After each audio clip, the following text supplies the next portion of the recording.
they're changing my voice. This video is about Sydney Sweeney. It's about false idol versus ideal. It's about Nazi Germany. It's about a lot of things that are very important topics that people need to be mature and moral about.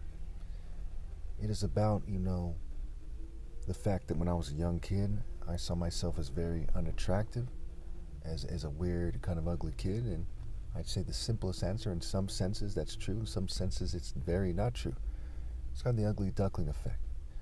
In about 2016, because of God Almighty expressing himself through me, I was the most handsome person at that point that ever was. And in 2017, there was a lot of fuming that took place. I was being fumed the whole time, right?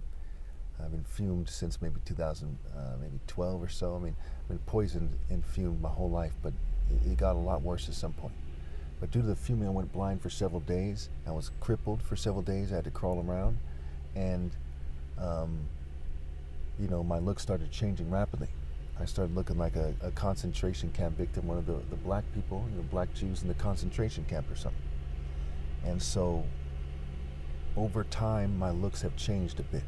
Now, if you look for real content of the character, if you see my former handsomeness and things like this, okay, you'd still think that I'm more handsome than the vast majority of people, and if you're really religious, you'd think that I'm more handsome than everyone else. But it does affect me to some degree. It doesn't have a very damning effect because I have the armor of God on. But when I go places, maybe my hair hasn't been cut for a while, maybe I let myself go a little bit more when it comes to those looks. I still shower, brush my teeth, I still stay up to date on that type of stuff, but in other ways, because I know that I've been reduced in terms of handsomeness to a large degree. But I've been carrying my cross. Christ is not depicted most commonly in his glory, but on the cross. So I take a lot of pride, and I'm very proud of myself. I'm very happy that, I dedicated my life to following God and not anyone else. Now, in the case of Sydney Sweeney, in the last 10 years or so, 15 especially, but the last 10 years or so, right? More like 15, but 10 years especially, excuse me. We've seen that people have changed the way they look. Society's more LGBT washed, it's more Jewish washed, it's more whitewashed. Token minorities, I think these days they're either kind of giddy in a witchcraft state, or they're very ashamed of themselves, and they see that they lost the debate with God Almighty, and they should have seen that the whole time, and they lost the debate with, you might call them the field brothers, okay, the field ones, as the failure of society in the black community and in the minorities and what have you, okay, and every race came as a result of people who think more like the house brothers, right, if you will. So as we see that, there's nothing that they can say anymore. And as a result of this, we see that people also look more nerdy than before. So there's a bunch of governing class people that look like nerds, right? No offense, I'm going to name some, Arnaud, Bill Gates, somebody said about Elon Musk, right? There's a part of them that's a very friendly person. There's a part of them that's kind of nerdy and a bit weird, what have you. And their insecurities, I think these people in recent years, they've been launched front and center more than ever, and they're somewhat insecure. Okay, politicians are sort of nerdy, and they're somewhat insecure. Frats. There used to be a fraternity called the Odd Fellows, right? And they would respond to their insecurities, and who knows what horrible things they did to people as a result. Okay, same thing with the Freemasons, right? They're a bunch of old nerds, kind of out of touch, a lot of them senile, and they think they should make decisions behind people's backs.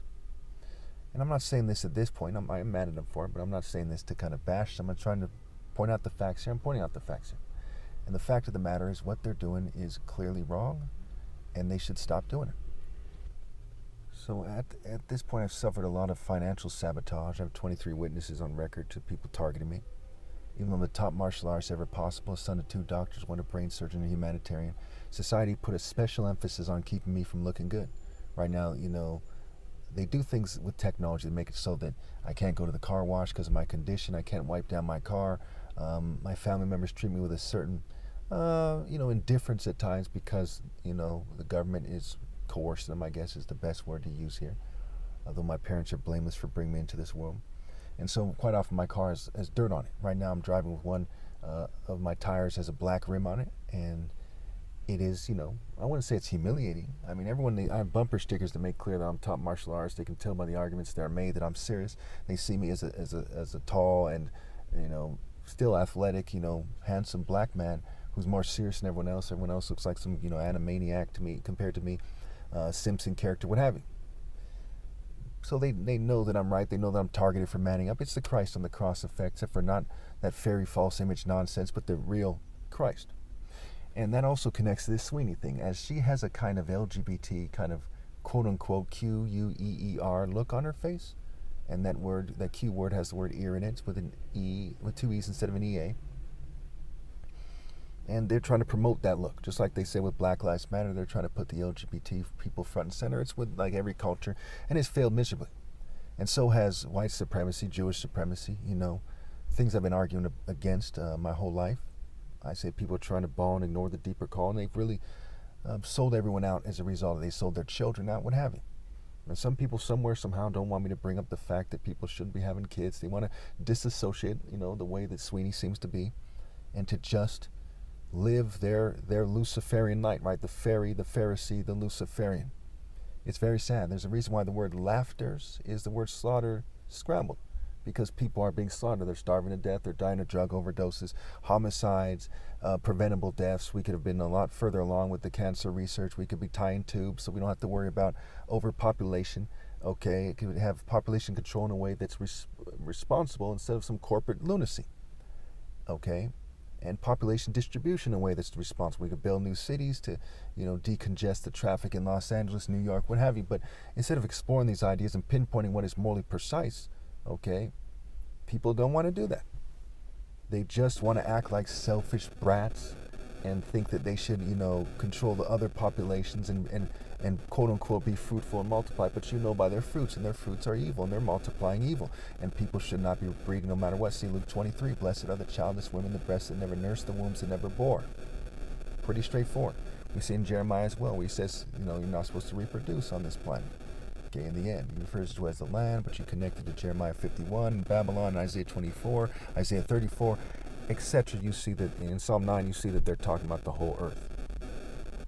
All the nations are drunk from the maddening wine of her adulteries, the prostitute, Revelation 17, Revelation 18. So I think that you all need to truly understand that doing the right thing is greater than trying to look good. You should have known that by far already. And it's been overkilled in recent years as we see people make a complete fool of themselves. And quite often they try to act like, they think it's just a game. And to some degree they do think it's just a game, to try to play off the fact that they're embarrassing themselves and they're not able to actually look good because they weren't meant to be front and center. So they've been making a fool of themselves instead of doing what is morally precise. If you do what's right, you're not going to make a fool of yourself because you're doing the right thing. What can people say? But if you try to cheat other people, you try to steal the spotlight, you try to exploit other people, you try to abuse them, then you're going to look bad. There's no way around that.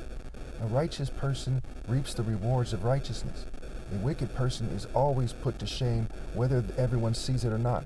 As they say, you can fool some of the people some of the time, but you can't fool all the people all the time.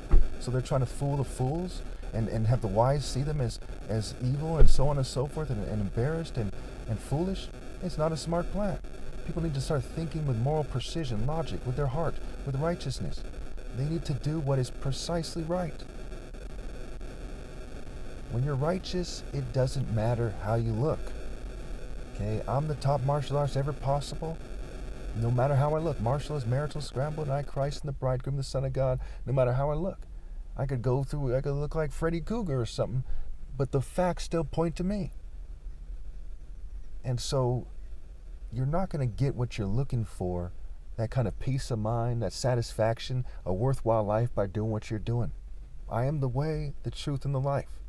The more you cheat me, the more you fail, the more you make a fool of yourselves. And taking drugs and using technologies to change your brain patterns and your brain activity isn't the answer. Dopamine isn't the answer. God is the answer.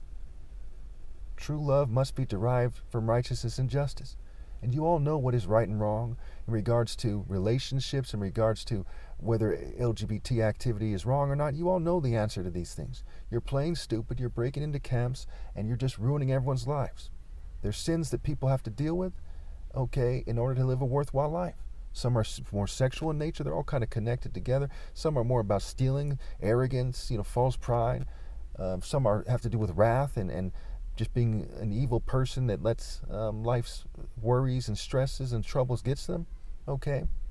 More important than everything else, than sexual orientation and how you look and how much money you have, is are you doing the right thing, which means you must be in the divine order. Proverbs 16:10 through 12, right? The divine verdict is on the lips of the most righteous person. So Proverbs 16:12, the throne is established in righteousness. After I'm gone, there won't be one righteous person, because no one is righteous but the Messiah. And the Messiah is righteous because he's in God. Apart from God, I am not, in that case, good. But inside of God, which I always am, I am good. And no one is good but God alone in that sense. And because I'm in the Father, I am good. I'm in his good spirit. I'm in his righteous and just and fair spirit. Fair as opposed to fairy. The reality as opposed to fantasies. Fools chase fantasies. Little kids who never grew up chase fantasies. Grown people, people who are raised right, who are upright, who are doing the right thing, Mr. Right, Mrs. Right, on the right path, doing the right thing, in their right mind, okay, they live in reality. Morality is a play on words for more reality. So live the truth, do what is right, make a sound judgment call. The king is not the only one who must not give an unfair, an unfaithful, or unjust judgment. All of you must try with all your heart to give a fair judgment in regards to finances, in regards to dating, what have you. And people should rally to me, and they should expose what's going on here. I have 23 witnesses on record already, but I need a lot more people to rally to me. And in that case, the injustice, the evil of organized harassment will be exposed. And it's better for everyone on the planet that it is. When you continue on this path, the suffering is extreme. 9 million people starve to death every year from hunger-related issues alone. They die from hunger-related issues alone every year. 9 million people. That's 10,000 plus children a day. Okay, that is unacceptable. People need to stop being greedy. They need to start doing what's right. They need to put what's right over trying to find their lives in this world. Do not love the world or anything in the world. If anyone loves the world, love for God is not in them. And if love for God is not in them, they're wasting their life. What kind of heart do they have when they don't love God Almighty? How do they love their families when they don't love God Almighty? You love God Almighty by obeying the commands of God and bearing the fruit of morally precise justice and righteousness. That is wisdom. The fear of the Lord, that is wisdom. Loyalty to God, that is wisdom.